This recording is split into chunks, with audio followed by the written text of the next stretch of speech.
Hello friends, मेरा नाम संगीता है और मैं आपका अपने यूट्यूब चैनल हिंदी आयुर में स्वागत करती हूँ। आज का जो हमारा विषय है वह है अमलपित, जिसे हम एसिडिटी, हाइपर एसिडिटी या GERD यानी गैस्ट्रो इसोफेजियल रिफ्लक्स डिजीज भी कहा जाता है। जिन व्यक्तियों को अमलपित है उनमें सीने में जलन होना, सिर में भारीपन या दर्द होना, खट्टी डकारें आना, जी मचलाना, पेट फूलना या पेट में दर्द होना, कभी उल्टी होना या पतले दस्त होना, इसमें से कुछ न कुछ लक्षण दिखाई देते हैं। आप में से काफी लोगों को यह तकलीफ कभी न कभी हुई होगी। काफी लोग एसिडिटी होने पर कुछ न कुछ गोली, सिरप, आयुर्वेदिक चूरन, काढ़ा या फिर कभी सोडा ले लेते हैं। इससे कुछ समय के लिए तो राहत मिलती है, लेकिन पूरा आराम नहीं मिलता। अगर आप इससे परेशान हैं या आप नहीं चाहते कि आपको कभी भी एसिडिटी हो, तो ये वीडियो पूरा देखें। आप जीवन भर एसिडिटी से पूरी तरह से मुक्ति पा सकेंगे। इस वीडियो में हम अमलपित्त के कारण, लक्षण, बचाव के उपाय, खान पान से संबंधित सावधानियों और आयुर्वेदिक चिकित्सा, इन सब के बारे में देखेंगे। आयुर्वेद शास्त्र के अनुसार दोष, धातु और मल शरीर के मूल कारण हैं। इसमें वात, पित्त और कफ, यह तीनों दोष हैं। ये जब साम्यावस्था में यानी समभाव में रहते हैं तो मनुष्य स्वस्थ रहता है, और यह कम या ज्यादा हुए तो शरीर में बीमारियां होती हैं। इन तीनों दोषों के गुण भी अलग अलग हैं। इसमें से पित्त की तीक्ष्णता, गर्म स्वभाव, यह गुण जो भी हम खाते हैं उसका पाचन करने के लिए बहुत ही जरूरी है। शरीर में जो 13 अग्नि है उसमें जाठर अग्नि या पाचक अग्नि सबसे प्रमुख है और इसकी रक्षा करना बहुत जरूरी है। आचार्य चरक कहते हैं, अगर यह अग्नि शांत हो गई तो मनुष्य की मृत्यु हो जाती है। शरीर में पित्त दोष का आश्रम स्थान हृदय और नाभि के मध्य भाग में बताया गया है। वात, पित्त और कफ तीनों दोषों का असर हमारे जाठर अग्नि यानी पाचन कराने वाले अग्नि पर भी रहता है। पित्त जब प्राकृतिक अवस्था में नॉर्मल कंडीशन में रहता है तो हमारी पाचन तंत्र बहुत अच्छे से काम करती है, लेकिन अगर इसमें बिगाड़ हुआ तो यह विकृत पित्त शरीर में बीमारियां उत्पन्न करता है। तो चलिए देखते हैं कि इस पित्त के बढ़ने के कारण क्या है। इसमें सबसे जरूरी है हमारा खान पान। हम कब, क्या, कितना और किस तरह से खाना खा रहे हैं, ये जानना भी हमारे लिए बहुत ही आवश्यक है। सबसे पहले देखेंगे कि खाना कब खाएं। तो पेट अच्छे से साफ होने के बाद तथा पहले खाया हुआ खाना पचने के बाद, अच्छी भूख लगने पर और पित्त काल में खाने का सेवन करें। सुबह का खाना 10 बजे से ज्यादा 2 बजे तक आप ले सकते हैं। हो सके तो 12 बजने के पहले आप खाना खा लें, ताकि अगले 2 घंटे जो पित्त का काल है उसमें पाचन अच्छे से शुरू होगा। खाने का समय भी फिक्स रखें। अगर पचने वाला पित्त तैयार है और उसको खाना नहीं मिला तो भी तकलीफ दे सकता है। शाम का खाना भी जल्दी खा लें। खाना खाने और सोने के बीच में 2.5 से 3 घंटे का अंतर रखें, ताकि खाने का पाचन अच्छा हो और नींद भी अच्छी आए। अगर इन नियमों का पालन नहीं करते तो खाना ठीक से नहीं पचेगा।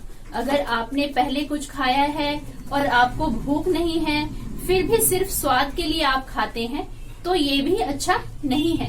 इसके साथ ही आयुर्वेद के विरुद्ध आहार का वर्णन किया है, यानी ऐसी चीजें जिनका साथ में सेवन हमें नहीं करना चाहिए, जैसे दूध और खट्टे फल। तो मिल्क शेक भी विरुद्ध आहार है। शहद को भी कभी गर्म नहीं करना है और ना ही इसमें गर्म चीजों के साथ इसका सेवन करना है। इससे संबंधित वीडियो भी आप देख सकते हैं। दही को भी कभी गर्म नहीं करना है। दूध और नमक भी कभी साथ में नहीं लेना है। तो चाय के साथ रोटी भी नहीं लेनी चाहिए, क्योंकि चाय में दूध है और रोटी में नमक है। इसके साथ ही चाय पित्तवर्धक भी है। चाय की पूरी जानकारी आपको इस वीडियो में मिलेगी। सभी वीडियो इसके लिंक डिस्क्रिप्शन बॉक्स में हैं। अगर किसी को अजीर्ण या डाइजेशन हुआ है तो तकलीफ दूर होने तक, अच्छी भूख लगने तक कुछ न कुछ खाएं। आप इसे थोड़ा थोड़ा गर्म पानी पी सकते हैं। इसके साथ ही जंक फूड, बेकरी प्रोडक्ट्स या फिर तला हुआ पचने में हैवी जैसे नॉनवेज या ऐसा खाना जो बहुत ज्यादा मिर्च मसाले डालकर बनाया गया है या फिर चीज, पनीर, इन चीजों का अगर आप बार बार सेवन करते हैं या फिर फूड जैसे इडली, ढोकला आपके खाने में ज्यादा है तो यह सब चीजें पित्त को बढ़ाने वाली है। जो लोग बहुत ज्यादा उपवास करते हैं या उपवास के दिनों में साबूदाना या तली हुई चीजें ज्यादा खाते हैं उनको भी एसिडिटी की तकलीफ होती है। त्यम बुपान यानी ज्यादा पानी पीना अग्नि की विकृत का एक सबसे बड़ा कारण है। आयुर्वेद में कहा गया है कि स्वस्थ व्यक्ति ने भी पानी कम सेवन करना चाहिए। तो आपकी प्यास प्राकृतिक और मौसम के अनुसार पानी पिए। जब हम खड़े खड़े खाना खाते हैं या टीवी देखते हुए, बातें करते हुए खाना खाते हैं या फिर आप गुस्से में हैं, किसी बात का मन में डर है, चिंता है, आपका मूड ठीक नहीं है, तो इस समय अगर खाना खाएंगे तो उसका पाचन ठीक से नहीं होगा। इसके अलावा रात में जगना, दिन में सोना या बहुत सारे काम एक समय करना जिसे मल्टीटास्किंग कहा जाता है, ये भी पित्त को बढ़ाता है। युवावस्था यानी यंग एज में संभवतः पित्त दोष ज्यादा प्रबल होता है। जैसे शरद ऋतु भी पित्त को बढ़ाने का समय है तो इस समय ज्यादा सावधानी बरतनी चाहिए।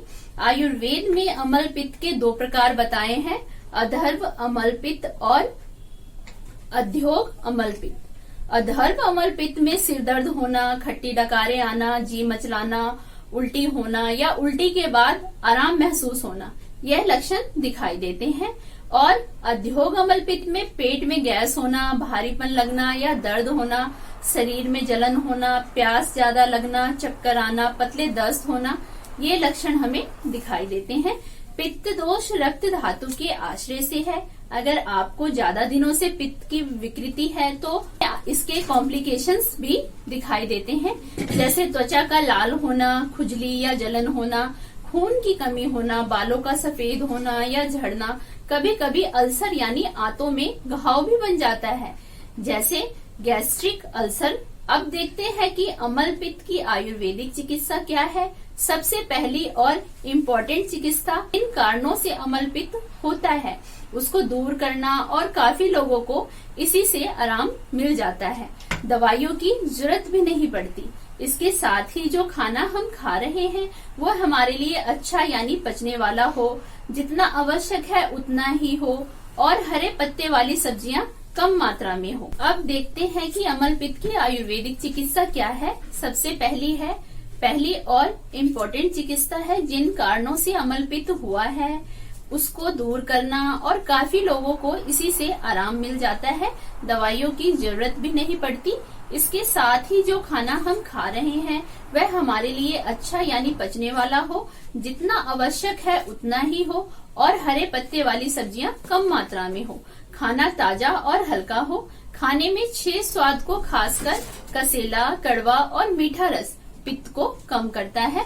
खाने में आप करेला, लौकी जैसी सब्जियां इस्तेमाल कर सकते हैं। हरे पत्ते वाली सब्जियां कम इस्तेमाल करनी है और सही तरीके से इस्तेमाल करने हैं। इससे संबंधित वीडियो भी आप देख सकते हैं। इसके साथ ही मूंग की दाल भी पथकर है। शुद्ध देसी गाय का घी भी खाने में जरूर लें। आंवले का मुरब्बा या चूरन भी आप ले सकते हैं। जो आपके घर की परंपरा है या आप जहाँ रहते हैं वहाँ की परंपरा है, उसके अनुसार खाना सेवन करें। धनिया, जीरा, सौंफ पानी में उबालकर इस पानी का सेवन आप कर सकते हैं। यह पानी भी पित्त के बढ़ने से जो जलन है उसको कम करता है। सौंठ के पाउडर को मिश्री के साथ सुबह लेने से भी जी मचलाना, उल्टी जैसे लगना, इन तकलीफों से राहत देता है। पाव चम्मच सौंफ या चूर्ण, आधा चम्मच मिश्री पाउडर आपके साथ भी ले सकते हैं। शतावरी का चूर्ण या शतावरी, कल्पो, मुलेठी का भी चूर्ण आप अमल पित्त में फायदेमंद है। यह आसानी से आपको मिल जाएगा। इसके अलावा बहुत सारा आयुर्वेदिक औषधियां अमल पित्त में लाभदायक है, जैसे काम दुधा रस, शुद्ध शेखर रस, लघु शुद्ध शेखर रस, भुनी मावादी काढ़ा इत्यादि। लेकिन इनको आपके प्रकृति के अनुसार चिकित्सा की सलाह से लें। हड़ड़ का चूर्ण, त्रिफला चूर्ण या अरंडी का तेल भी बढ़े हुए पित्त को शरीर से बाहर निकालने में मदद करते हैं। आयुर्वेद में पित्त के लिए पंचकर्म चिकित्सा में विरेचन चिकित्सा बताई गई है। विरेचन यानी जूल लाभ के द्वारा दोषों को बाहर निकालना, लेकिन अवस्था के अनुसार। वामन या बस्ती चिकित्सा का प्रयोग भी किया जाता है। नाक में गाय का घी डालना भी बड़े हुए पित्त को कम करने का आसान उपाय है। इसके साथ ही ओमकार, प्राणायाम, योग, ध्यान, सकारात्मक विचार, यह भी सभी आवश्यक हैं। इन छोटे छोटे उपायों को जरूर करके देखिए और अमल पित्त से हमेशा के लिए छुटकारा पाइए। अगर आपको आज का वीडियो अच्छा लगा तो लाइक, शेयर और सब्सक्राइब कीजिए। फिर मिलेंगे अगले वीडियो में। आयुर्वेद को अपनाएं और स्वस्थ रहें। नमस्कार, जय हिंद।